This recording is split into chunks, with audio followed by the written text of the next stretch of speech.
नमस्कार दोस्तों। बाबू शोभाराम राजकीय कला महाविद्यालय अलवर की ऑनलाइन कक्षाओं में आपका स्वागत है। मैं सुंदर बसवाल, सहायक आचार्य इतिहास कला संस्कृति विभाग, आज आपसे मध्यकालीन भारत के इतिहास और उसमें अकबर की धार्मिक नीति, एक सहिष्णुता की नीति पर चर्चा करेंगे। दोस्तों, हमारे देश की प्राचीन काल से विविधता में एकता की संस्कृति रही है। हमारे यहाँ विभिन्न धर्म, संस्कृतियाँ, रीति रिवाज, खान पान, वेशभूषा वाले लोग रहे हैं, लेकिन इन विविधताओं, चाहे वो भौगोलिक विविधताएं, सांस्कृतिक विविधताएं, धार्मिक विविधताएं, उनके बावजूद यहाँ धार्मिक सहिष्णुता की बात कही जाती है। लेकिन दोस्तों, जब हम 6ठी शताब्दी ईसा पूर्व बौद्ध धर्म के आंदोलन के बारे में जब हम पढ़ते हैं तो हम पाते हैं कि जो बौद्ध धर्म के खिलाफ जिस तरह के पुष्यमित्र शुंग के शासनकाल में बौद्धों को मारा गया, काटा गया, उनके स्तूपों को ढहाया गया, और ये जो धार्मिक सहिष्णुता की नीति है, इसमें हम देखते हैं किस तरह से कार्य होते हैं। और यहाँ से शुरुआत होती है पुष्यमित्र शुंग से। जब यहाँ बौद्धों को मारा काटा गया, पुष्यमित्र सिंह घोषणा करता है कि एक बौद्ध का सिर काट कर लाने वाले को मैं 1000 दिनार इनाम में दूंगा।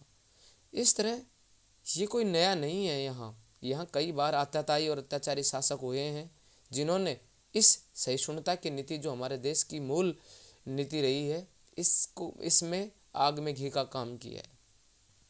इसी नीति को आधार बनाकर हम आगे चलते हैं तो देखते हैं कि यहाँ पर कई विदेशी जातियाँ, शक, हूण, कुषाण, सीथियन, यवन, यूनानी जैसी जातियां भारत में आई और भारत में ही बस गई, और यहाँ की सभ्यता और संस्कृति को उन्होंने स्वीकार कर लिया, और यहाँ की सहिष्णुता की नीति के कारण वो यहाँ बस गई।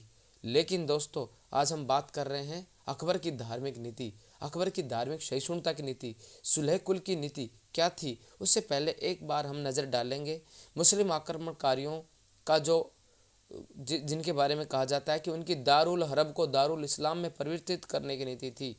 इस नीति के फलस्वरूप यहाँ भारत में जजिया कर लगाया गया, मूर्तियों को तोड़ा गया, मंदिरों को तोड़ा गया, और कट्टरता से इस्लाम का प्रचार प्रसार किया गया।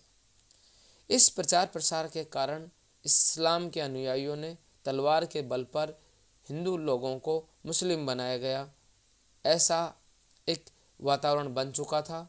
लेकिन मुगल सम्राट अकबर के गद्दी पर बैठने के बाद इस जो नीति थी, इसमें आमूलचूल परिवर्तन आया।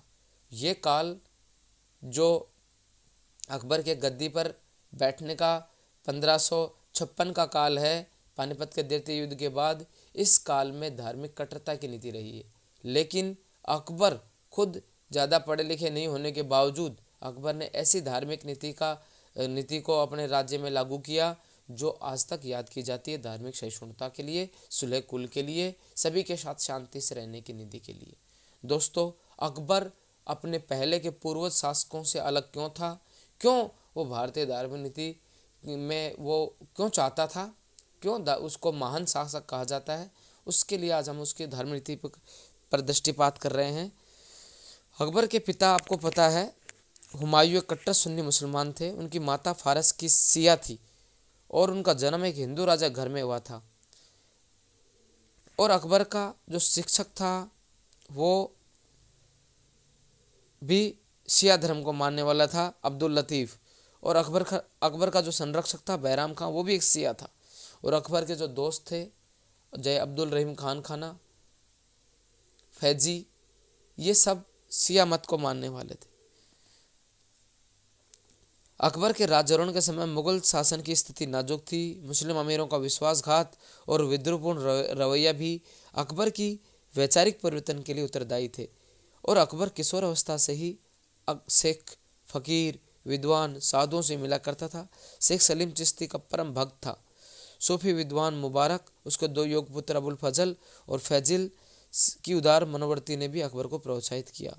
इस तरह अकबर 1562 में हिंदू राजा आमेर के राजा भारमल की पुत्री से विवाह करने के पश्चात भी उसका हिंदू शासकों से वैवाहिक आदान प्रदान हुआ और उसके बाद में राजपूतों के अनेक राज्य, उनके साथ में अनेक क्या अधिकतर राज्य मेवाड़ को छोड़कर उसके साथ वैवाहिक संबंध स्थापित कर लिए। और इस तरह हिंदू अधिकारियों दरबारियों के संपर्क एवं इस दौरान देश में चल रहे भक्ति आंदोलन के संपर्क में आने के कारण अकबर ने अपना धार्मिक जो उदार दृष्टिकोण रखा और अपने सहिष्णुता के कार्य प्रारंभ किए। 1562 में गद्दी पर बैठने के कुछ सालों के बाद में अकबर ने एक विशाल हृदय का परिचय दिया और जो हिंदू युद्धबंदियों को इस्लाम में दीक्षित करने का जो चलन चला रहा था उसको बंद कर दिया। 1563 में तीर्थ यात्रा कर समाप्त कर दिया जो हिंदू तीर्थ या स्थलों के ऊपर लगाया जाता था।